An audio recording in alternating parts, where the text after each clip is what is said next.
Good morning students. Myself Vijayalakshmi Shandile, faculty of Shivjyoti Educational Group Kota. How are you all? I hope you all are fine. बच्चों आज हम कक्षा 7 की पाठ्य पुस्तक वसंत भाग 2 का पाठ 15 नीलकंठ पढ़ेंगे। बच्चों इस पाठ की लेखिका महादेवी वर्मा है। यह पाठ महादेवी वर्मा द्वारा लिखित एक रेखा चित्र है। बच्चों रेखा चित्र लेखन की एक ऐसी विधा है जिसमें किसी व्यक्ति या पशु पक्षी की चाल ढाल या स्वभाव और उसकी अन्य विशेषताओं का शब्दों द्वारा सजीव चित्रण किया जाता है।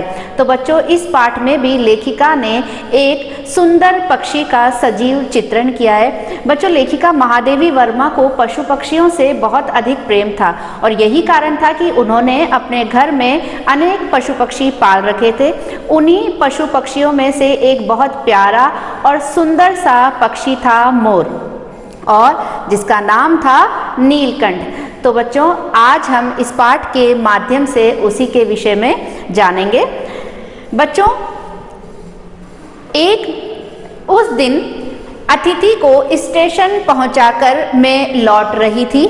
चिड़ियों और खरगोशों की दुकान का ध्यान आ गया और मैंने ड्राइवर को उसी ओर चलने का आदेश दिया।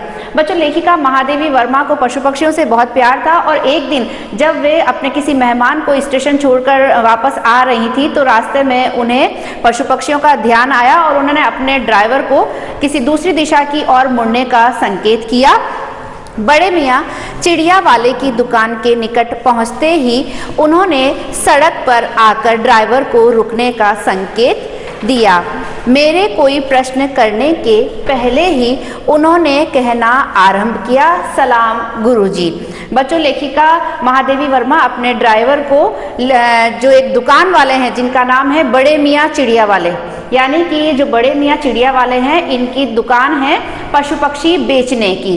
तो लेखिका अपने ड्राइवर को उस ओर जाने के लिए कहती हैं और ड्राइवर उधर मुड़ जाता है। लेखिका वहां दुकान पर पहुंचकर कुछ प्रश्न पूछती उसके पहले ही बड़े मियाँ ने कहना शुरू कर दिया। उन्होंने लेखिका को नमस्कार किया और कहा, पिछली बार आने पर आपने मोर के बच्चों के लिए पूछा था।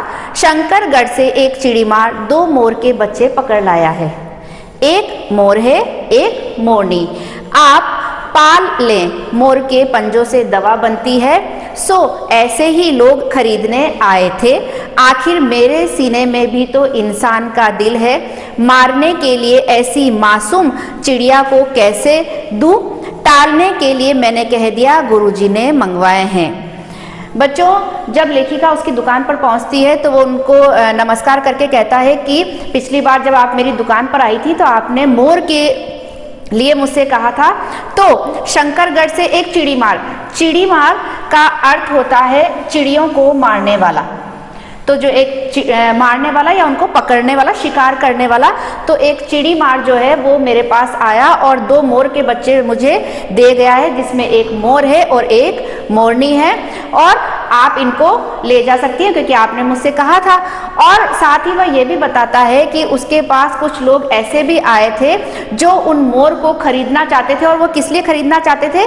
क्योंकि मोर के पंजों से दवाई बनाई जाती है, तो वे उनको मार के उनके पंजों से कोई दवाई बनाना चाहते थे, इसीलिए वो उनको खरीदने आए थे। लेकिन बड़े मियाँ कहते हैं कि मैं भी इंसान हूँ, मेरे मन में भी एक दिल है, मैं ऐसे कैसे उन लोगों के हवाले इन मोर के बच्चों को कर देता, इसलिए मैंने उन्हें मना कर दिया। और मना करते हुए उन्होंने क्या कहा कि ये मोर तो गुरुजी ने, यानी कि जो लेखिका है महादेवी वर्मा, उन्होंने उनसे मंगवाए थे। वैसे ये कमबख्त रोजगार ही खराब है, बस पकड़ो पकड़ो मारो मारो। क्योंकि जो बड़े मियाँ की दुकान थी बच्चों वो किस लिए थी?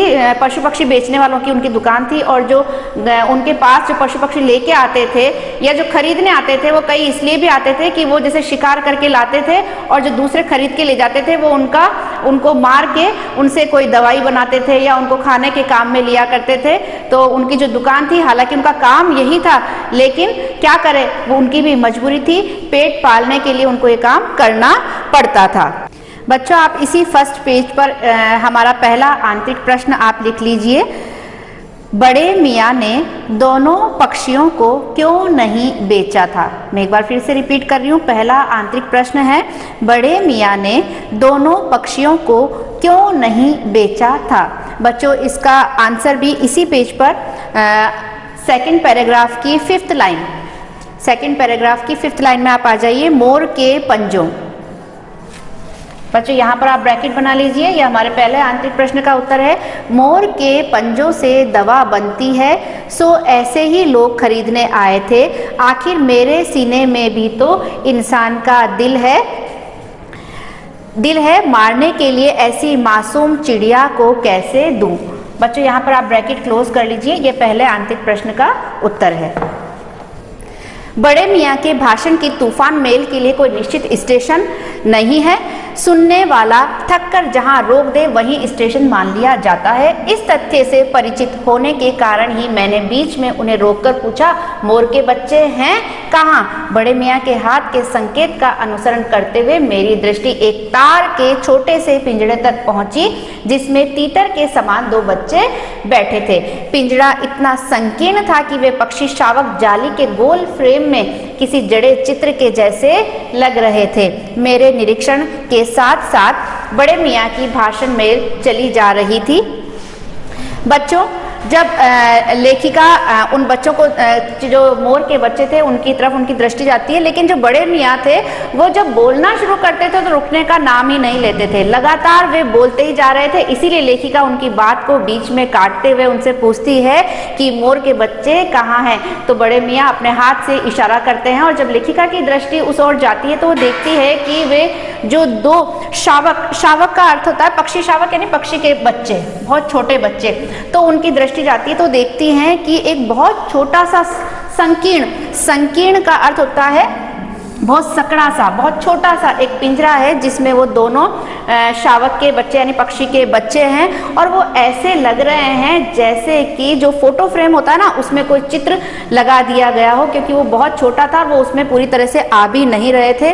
और जब उन्होंने लेखिका ने उनको बहुत अच्छे से देख लिया और इस बीच में भी जो बड़े मियाँ थे उनकी जो बात करने की जो आदत थी वो लगातार जारी थी, वो बोले ही जा रहे थे।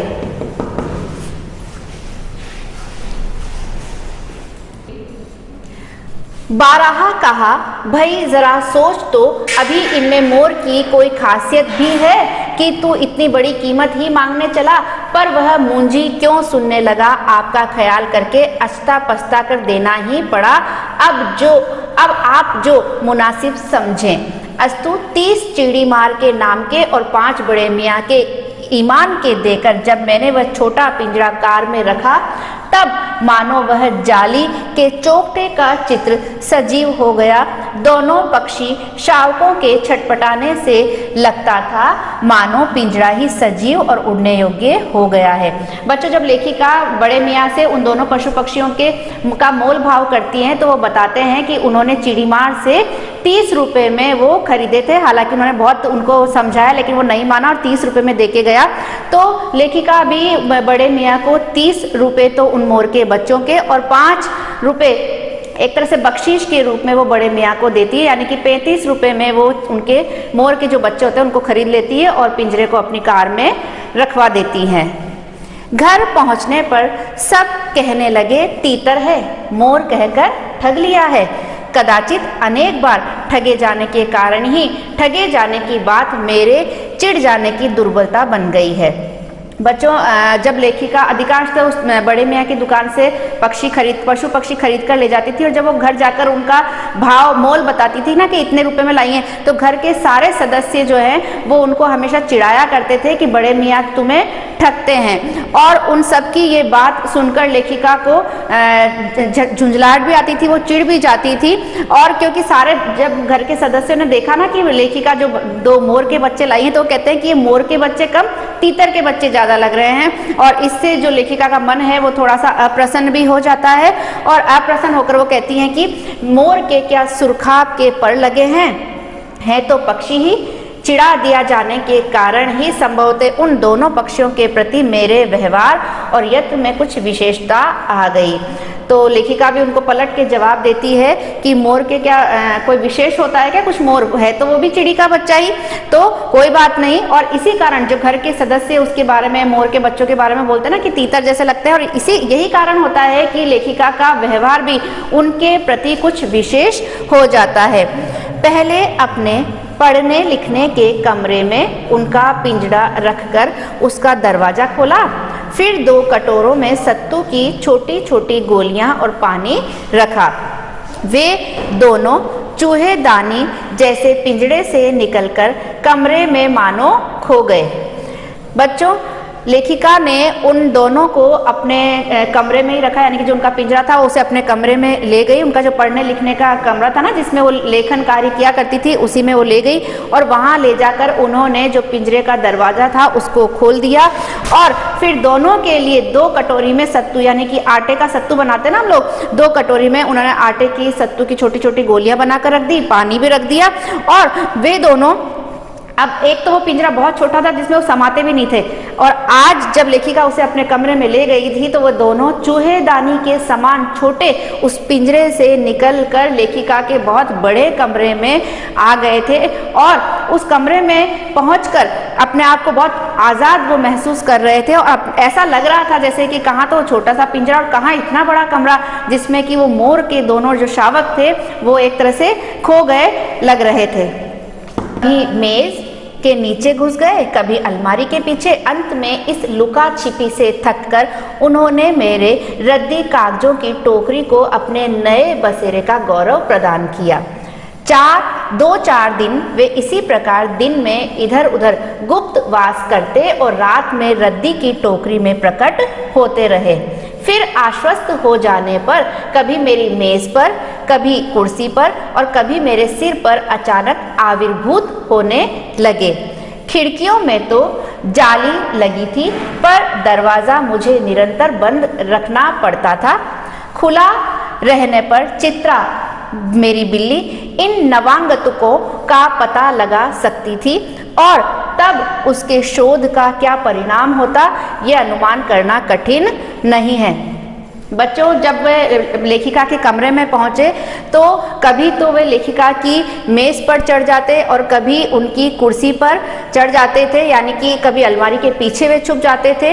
और अंत में जब वो दिन भर की लुका छिपी यानी कि इधर उधर छुपते रहते थे और जब वो थक जाते थे तो बाद में वो जो लेखिका के रद्दी कागजों की जो टोकरी होती थी, क्योंकि लेखिका लेखन का कार्य किया करती थी और जो उनके फालतू के कागज होते थे उनको वो एक टोकरी में डाल देती थी, तो वे दोनों जो मोर के बच्चे थे वे उस रद्दी की टोकरी में रात में उसमें जाकर वे सो जाया करते थे, यानी कि उनका बसेरा यानी कि उनका घर वही हो गया था रात के समय। अब 2-4 दिन तो वे इधर उधर गुप्तवास यानी कि छुपने का कार्य, कहीं ना कहीं वो छुप के अपना निवास स्थान बना लिया करते थे रात में रद्दी की टोकरी में। और फिर जब वो उनको विश्वास हो गया कि अब हम यहाँ पर सुरक्षित हैं तो वे कभी लेखिका की मेज पर, कभी कुर्सी पर और कभी अचानक से उनके सिर पर आविर्भूत यानी प्रकट होना, यानी कि आविर्भूत होना यानी प्रकट होना, और कभी वो अचानक से लेखिका के सिर पर प्रकट हो जाते थे, यानी कि सिर पर चढ़ जाया करते थे। लेखिका जो उनके कमरे में जो जालियां थी उनको खुला रखती थी ताकि हवा आ जाए, लेकिन दरवाज़ा जो था वो उनको निरंतर बंद रखना पड़ता था क्योंकि उनके घर में एक बिल्ली भी थी और उस बिल्ली का नाम क्या था? चित्रा नाम की जो बिल्ली थी, क्योंकि नवागंतुको यानी कि नया नया आया हुआ, जब हमारे घर में कोई नए नए मेहमान आते हैं ना, तो मोर के जो दोनों बच्चे थे, मोर और मोरनी, वह सारे पशु पक्षियों के लिए नए थे। तो वो जो चित्रा बिल्ली थी, हालांकि घर में कई सारे पशु पक्षी थे, वो किसी को हानि नहीं पहुंचाती थी, लेकिन नया नया आया हुआ जानकर कई बार मन में थोड़ी सी ईर्ष्या भाव भी आ जाता है किसी नए के प्रति, तो हो सकता है कि वो उनको हानि पहुंचा देती। इसीलिए लेखिका जो है कमरे का दरवाजा बंद ही रखा करती थी। हालांकि घर में उनके चूहे भी थे, लेकिन बिल्ली ने कभी उस पर आक्रमण नहीं किया था, लेकिन फिर भी बचाव आवश्यक था, इसीलिए लेखिका सावधानी रखती थी। परंतु यहाँ तो 2 सर्वथा अपरिचित पक्षियों की अनधिकार चेष्टा का प्रश्न था। उसके लिए दरवाजा बंद रहे और ये दोनों उसकी दृष्टि में ऐरे गहरे मेरी मेज को अपना सिंहासन बना ले। यह स्थिति चित्रा जैसी अभिमानी मार्जरी के लिए असहनीय कही जाएगी।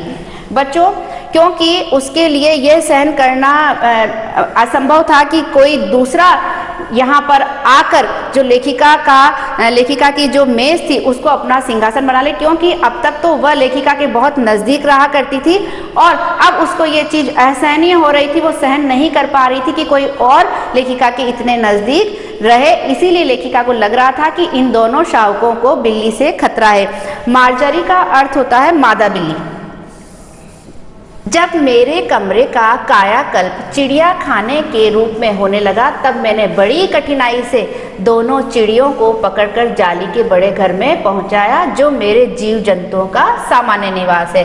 बच्चों, जब जैसे जैसे वो मोर के बच्चे बड़े होने लगे तो लेखिका का जो कमरा था उसको वो बहुत गंदा करने लगे और ऐसा लगने लगा जैसे लेखिका का कमरा ना होकर चिड़िया घर बन गया। और इसीलिए लेखिका ने उन दोनों को जाली घर, जो उन्होंने पशु पक्षियों के रहने के लिए एक छोटा सा घर बना रखा था, उसमें उनको पहुंचा दिया।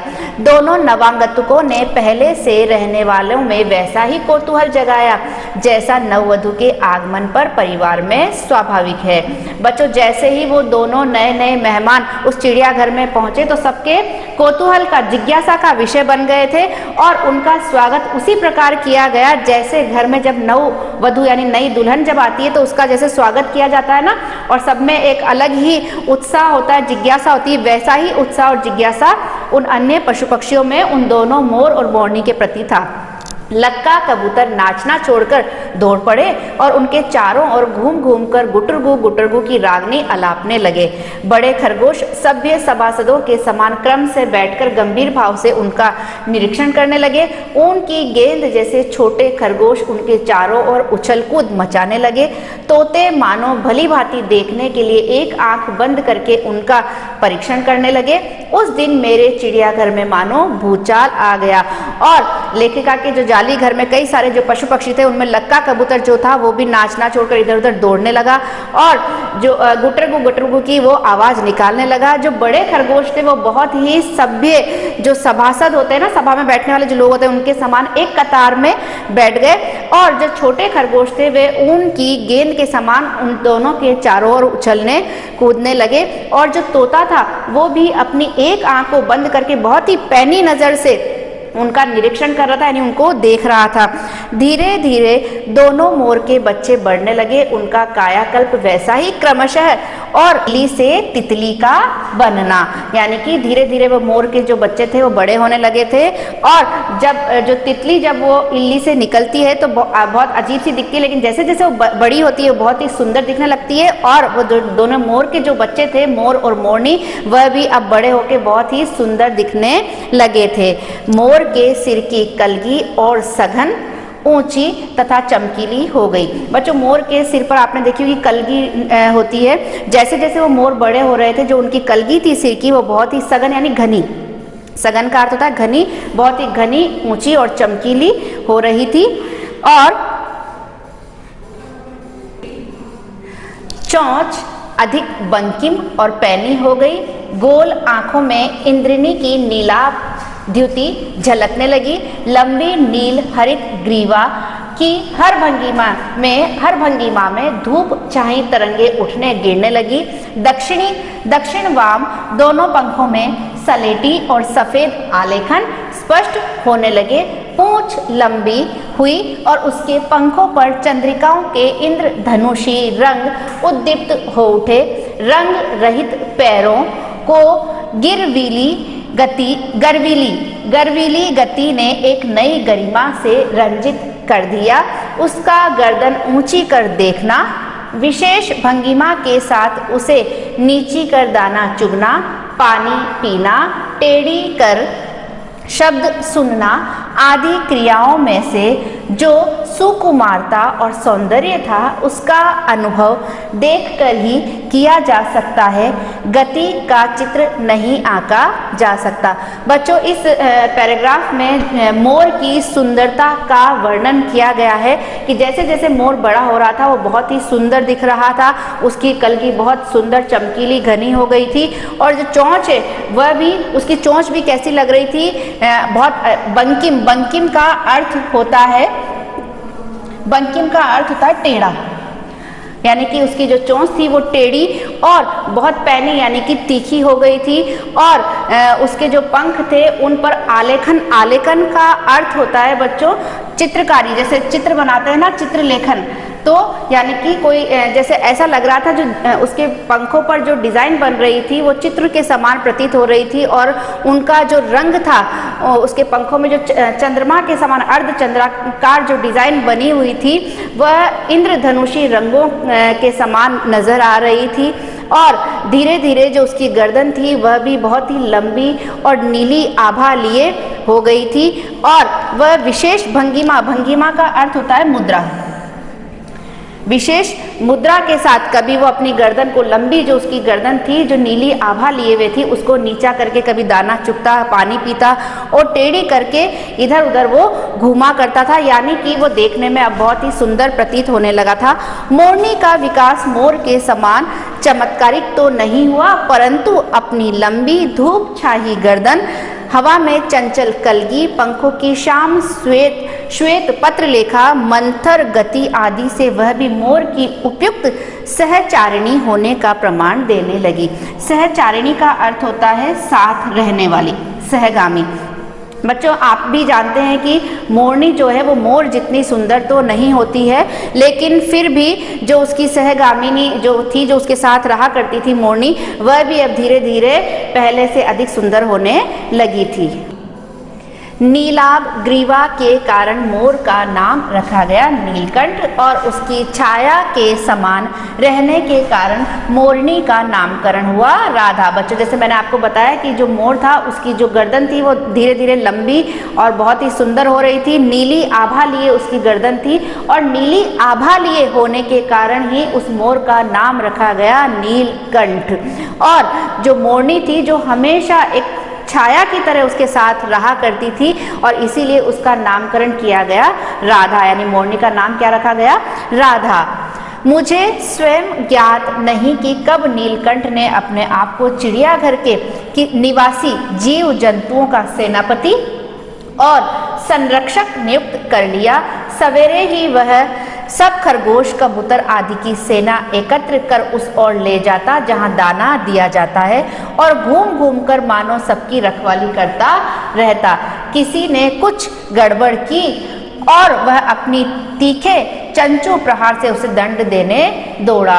बच्चों, कहाँ तो जो नीलकंठ यानी कि मोर मोरनी थे वो सारे पशु पक्षियों के लिए नए नए थे और सब उनको कौतूहल से देख रहे थे, लेकिन आज जो नीलकंठ था वह उसने अपनी एक पहचान बना ली थी उन पशु पक्षियों के बीच में। वह उनका एक तरह से सेनापति बन गया था और संरक्षक भी था, यानी कि उनका ध्यान भी बहुत रखा करता था। सुबह सुबह ही वो सबको एक साथ जहाँ लेखिका दाना डाला करती थी वहाँ ले जाता और सबका ध्यान रखता कि सब किस प्रकार से दाना चुग रहे हैं और सबकी रखवाली करता। लेकिन यदि कोई पशु पक्षी उसमें गड़बड़ करता, कुछ शैतानी अगर कोई करता, तो वह अपनी चोंच के प्रहार से उनको दंड भी दिया करता था, यानी उनको सजा भी दिया करता था। खरगोश के छोटे बच्चों को वह चोंच से उनके कान पकड़कर ऊपर उठा लेता और जब तक वे आर्त क्रंदन न करने लगते उन्हें अधर में लटकाए रखता। और बच्चों, जब खरगोश के बच्चे यदि कोई शैतानी करते थे तो वह उनको अपनी चोंच, उनके कान को अपनी चोंच से वो पकड़कर ऊपर उठा लिया करता था। और आर्त क्रंदन का अर्थ है दर्द भरी आवाज में चीखना, और वह उनको तब तक अधर में यानी बीच में, और वह उनको तब तक बीच में ही लटकाए रखता जब तक कि वह उनके मुंह से दर्द भरी चीख नहीं निकल जाए।